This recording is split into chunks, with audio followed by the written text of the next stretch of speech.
بسم اللہ الرحمن الرحیم الحمد للہ رب العالمین والصلاة والسلام علی اشرف المرسلین وعلى آلہ واصحابہ اجمعین اما بعد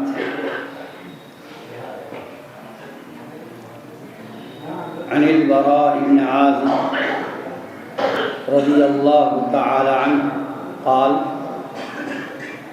قال رسول اللہ صلی اللہ علیہ وسلم من تعلم حدیثین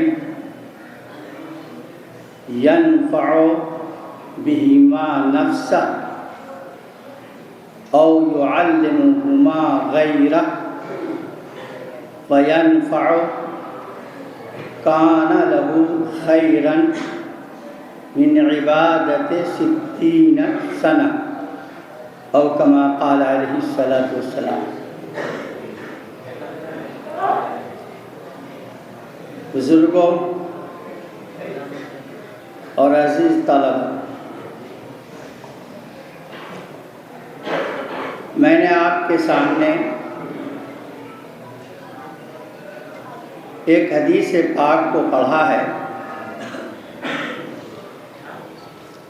اور انشاءاللہ اس کے علاوہ بھی پڑھوں گا.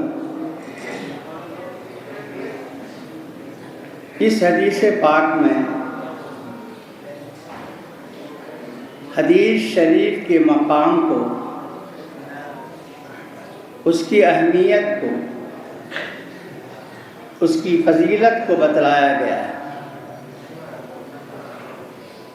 اللہ کے نبی صلی اللہ علیہ وسلم نے ارشاد فرمایا کہ جس شخص نے 2 حدیثوں کو پڑھا، یاد کیا. 2 حدیثوں سے مراد کم از کم 2 حدیثیں، زیادہ جتنی حدیثیں یاد کر لے، لیکن اگر کم از کم 2 حدیثوں کو اس نے سیکھ لیا اور پھر اس سے نفع حاصل کیا، یعنی ان حدیثوں کے مطابق اس نے زندگی گزاری، ان حدیثوں کے اندر جو روشنی ہے اپنی زندگی میں اس روشنی کو لیا. اور آگے حدیث میں ہے کہ پھر ان دونوں حدیثوں کو دوسروں کو پڑھا دیا، ان دونوں حدیثوں کی تعلیم دی تاکہ وہ دوسرا بھی اس سے نفع حاصل کر سکے، وہ بھی اس حدیث کی روشنی میں زندگی گزار سکے. تو فرمایا اللہ کے رسول صلی اللہ علیہ وسلم نے یہ عمل اتنا اونچا عمل ہے، اتنا مقبول ترین عمل ہے کہ 60 سال کی عبادت سے بہتر یہ عمل ہے کہ ایک شخص 60 سالوں تک عبادت میں لگا رہے اور پھر اس پہ جو اجر ثواب مرتب ہوگا اس سے کہیں زیادہ ثواب اور اجر اس عمل پہ ہے کہ 2 حدیثوں کو سیکھ لے اور پھر ان دونوں حدیثوں کی تعلیم دے، اس کا ثواب زیادہ ہے. اس سے حدیث پاک کا مقام معلوم ہوتا ہے، اس کی عظمت معلوم ہوتی ہے. اس کی ایک فضیلت اور اہمیت واضح ہوتی ہے۔ ایک دوسری حدیث ہے حضرت علی رضی اللہ تعالی عنہ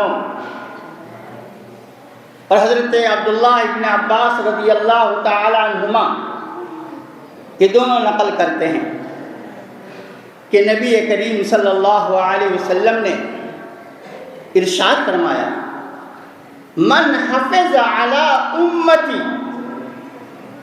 40 حدیثا فی امر دینہا بعثہ اللہ فقیہا وکنت لہ یوم القیامہ شافعا وشہیدا۔ فرمایا رسول اللہ صلی اللہ علیہ وسلم نے کہ میری امت میں سے جو شخص بھی ایسی 40 حدیثوں کو یاد کرے جو دین سے متعلق ہو، شریعت سے متعلق ہو، آخرت سے متعلق ہو، اور پھر ان 40 حدیثوں کو یاد کر کے امت پر پیش کرے، امت کو بتائے،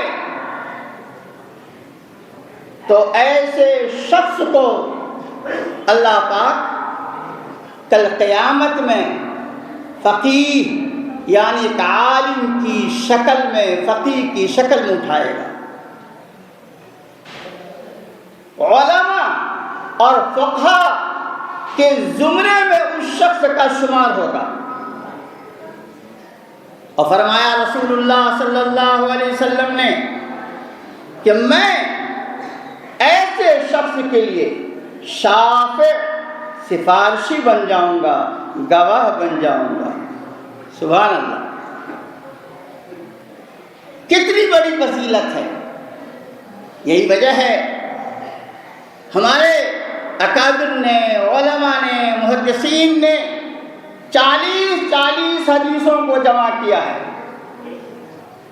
اور مختلف متعدد 40 کے نام سے کتابچے شائع ہوئے اسی فضیلت کو حاصل کرنے کے لیے۔ اس سے حدیث پاک کا مقام معلوم ہوتا ہے، وہ کتنا خوش نصیب ہوگا کہ علماء میں اس کا شمار ہو جائے، اور کتنا سعید اور نیک بخت ہوگا کہ رسول اللہ صلی اللہ علیہ وسلم کی سفارش اس سے حاصل ہو جائے۔ اس سے بڑھ کر کے اور کیا نعمت ہو سکتی ہے؟ آگے سنیے تیسری حدیث، حضرت عبداللہ ابن مسعود رضی اللہ تعالی عنہ راوی ہیں، فرماتے ہیں رسول اللہ صلی اللہ علیہ وسلم نے ارشاد فرمایا، ان اولی الناس بی یوم القیامہ اکثرهم علی صلاۃ، اور کما قال علیہ الصلاۃ والسلام۔ فرمایا رسول اللہ صلی اللہ علیہ وسلم نے کہ قیامت کے دن مجھ سے سب سے زیادہ قریب وہ شخص ہوگا جو مجھ پہ سب سے زیادہ درود شریف پڑھنے والا ہوگا۔ علامہ ابن حبان رحمۃ اللہ علیہ فرماتے ہیں کہ کثرت درود کا موقع حدیث شریف کے پڑھنے اور پڑھانے والوں کو ملتا ہے۔ کیوں؟ اس لیے کہ روز حدیث شریف پڑھا رہے ہیں، 1 گھنٹے میں 50 دفعہ 100 دفعہ صلی اللہ علیہ وسلم صلی اللہ علیہ وسلم کہنے کا موقع ملا۔ تو فرماتے ہیں کہ گویا اس حدیث کے مصداق اہل حدیث ہیں، یعنی محدثین ہیں، حدیث کے پڑھانے والے ہیں، حدیث کے پڑھنے والے ہیں، کہ حدیث کے پڑھنے اور پڑھانے کی برکت سے، حدیث کے سننے اور سنانے کی برکت سے جہاں کوئی کسی کا پرسان حال نہیں ہوگا، نفسی نفسی کا عالم ہوگا، وہاں ایسے شخص کو نبی کریم صلی اللہ علیہ وسلم کا قرب حاصل ہوگا۔ کتنی بڑی فضیلت کی بات ہے۔ چوتھی حدیث سنیا، حضرت عبداللہ ابن عباس رضی اللہ تعالی عنہما فرماتے ہیں کہ ایک موقع سے صحابہ کرام کا مجمع تھا، آپ نے ہاتھ اٹھا کر کے دعا کی، اللہم ارحم خلفائی، اللہم ارحم خلفائی، اے اللہ میرے جانشینوں پہ رحم کیجیے۔ صحابہ کرام نے کہا، من خلفاؤک یا رسول اللہ صلی اللہ علیہ وسلم،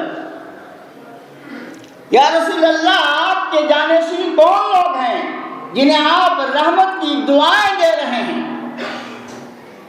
اللہ کے نبی صلی اللہ علیہ وسلم نے فرمایا، الذین یروون احادیثی ویعلمونها الناس، کہ میرے جانشین، میرے خلیفہ وہ لوگ ہیں جو احادیث کو نقل کرتے ہیں، پڑھاتے ہیں، روایت کرتے ہیں اور لوگوں کو ان احادیث کی تعلیم دیتے ہیں۔ یعنی حدیث کے پڑھانے والے، حدیث کے پڑھنے والے یہ میرے جانشین ہیں۔ اللہ کے نبی صلی اللہ علیہ وسلم نے یہ نہیں فرمایا کہ نمازی میرے جانشین ہیں، حاجی میرے جانشین ہیں، ڈاکٹر میرے جانشین ہیں، انجینئر میرے جانشین ہیں، نہیں، فرمایا کہ کیا فرمایا؟ حدیث کے پڑھنے اور پڑھانے والے میرے جانشین ہیں۔ اس سے حدیث پاک کی عظمت، اس کی اہمیت، اس کے مقام کا اندازہ ہوتا ہے۔ حدیث کے پڑھانے کی وجہ سے نبی کریم صلی اللہ علیہ وسلم کی جانشینی حاصل ہوتی ہے۔ اسی لیے علماء نے لکھا ہے کہ وہ کلمہ گو، وہ ایمان والا جس نے نبی کریم صلی اللہ علیہ وسلم کی زیارت تو نہیں کی، شرف ملاقات حاصل نہیں کیا، لیکن وہ حدیث کے پڑھنے اور پڑھانے کا شغل رکھتا ہے، حدیث کا مشغلہ ہے، تو ایسے لوگ، ایسے ایمان والے، ایسے کلمہ گو وہ اہل النبی ہیں، نبی کے اہل ہیں۔ ملا علی قاری رحمت اللہ علیہ فرماتے ہیں، اہل الحدیث ہم اہل النبی، کہ محدثین، حدیث کے پڑھانے والے وہ اہل نبی ہیں، نبی کے اہل ہیں۔ اگرچہ انہوں نے آپ صلی اللہ علیہ وسلم کی صحبت حاصل نہیں کی، انہیں صحبت نہیں ملی، لیکن آپ صلی اللہ علیہ وسلم کے کلام کی صحبت انہیں ملتی ہے۔ یعنی آپ صلی اللہ علیہ وسلم کے کلام کو، احادیث کو وہ پڑھتے ہیں اور پڑھاتے ہیں۔ تو حدیث کے پڑھانے والے، حدیث سے شغل رکھنے والے، حدیث کے شغل سے محبت کرنے والے کو نبی کا اہل کہا جا رہا ہے صلی اللہ علیہ وسلم۔ کتنی اونچی بات ہے، کتنی بڑی بات ہے۔ یہ اہل ہونا کس وجہ سے ہوا؟ حدیث پاک کی وجہ سے۔ اس سے حدیث پاک کا مقام معلوم ہوتا ہے۔ آپ لوگوں نے خوب نام سنا ہوگا شیخ عبدالعزیز دباغ مصری کا، جو مادرزاد ولی تھے، ماں کے پیٹ سے ہی گویا ولی بن کر کے پیدا ہوئے تھے۔ عبدالعزیز دباغ رحمۃ اللہ علیہ بڑے صاحب کشف گزرے ہیں، کشف بہت ہوتا، مکاشفہ بہت کرتے تھے۔ فرماتے ہیں کہ ایک دفعہ مکاشفے میں گئے، مراقبے میں گئے، ان کو کشف ہوا۔ کیا کشف ہوا؟ کیا صلی اللہ علیہ وسلم جلوہ افروز ہیں اور آپ کے ارد گرد لوگوں کا ایک بڑا مجمع ہے، مجمع کثیر ہے، لیکن کچھ لوگ ایسے ہیں کہ آپ صلی اللہ علیہ وسلم کے سینے مبارک سے دھاگا ایک نکل رہا ہے اور کچھ لوگوں کے سینے تک وہ دھاگا چمٹ رہا ہے۔ مجمع میں کچھ لوگوں کے سینے تک دھاگا چمٹ رہا لگ رہا ہے، جو دھاگا آپ صلی اللہ علیہ وسلم کے سینے مبارک سے نکل رہا ہے۔ مکاشفہ ہی میں بتایا گیا ان کو کہ یہ وہ لوگ ہیں جن کے سینے سے دھاگا چمٹ رہا ہے، یہ وہ لوگ ہیں کہ وہ خوش نصیب ہیں جو حدیث کے پڑھنے اور پڑھانے والے ہیں۔ کیا بات معلوم ہے کہ حدیث کے پڑھنے اور پڑھانے سے ایک نسبت جڑ جاتی ہے رسول اللہ صلی اللہ علیہ وسلم، ایک ربط قائم ہو جاتا ہے آپ صلی اللہ علیہ وسلم سے۔ یہ ہے حدیث کی عظمت، یہ ہے حدیث کا مقام۔ بزرگوں اور عزیز طلبہ، سب سے پہلے میں اپنے عزیز طلبہ سے کہوں گا اور فارغ ہونے والے طلبہ سے کہوں گا کہ آپ کی نسبت بہت اونچی ہو گئی، آپ کی نسبت بہت عالی ہو گئی ہے۔ خدا را اس نسبت کی آپ قدر کیجیے، اس نسبت کی قدر کیجیے۔ نعمت پہ قدر، نعمت کی قدر اور اس پہ شکر اللہ کا ضابطہ ہے کہ اللہ نعمت کو بڑھا دیتا ہے۔ اسی لیے آپ اس نسبت کو ضائع ہونے نہیں دیں، پوری زندگی اپنے اندر حدیث کی، احادیث نبویہ کی روشنی کو باقی رکھیں، یہی آپ کی کامیابی ہے۔ اور عوام الناس سے، دیگر لوگوں سے، حاضرین سے، مہمانوں سے میری گزارش یہ ہے کہ آپ حدیث کی عظمت کو اپنے دلوں میں بٹھائیں اور خدا را اپنی اولاد کو بھی آپ مدرسے میں حدیث پڑھنے کے لیے بھیجیں، جامعہ رحمانی میں بھیجیں، تاکہ یہ مقام آپ کی اولاد کو بھی حاصل ہو اور پھر ان کے ذریعے سے یہ سعادت آپ کو بھی حاصل ہو۔ اللہ پاک ہمیں کہنے سننے سے زیادہ عمل کی توفیق نصیب فرمائے۔ وما توفیق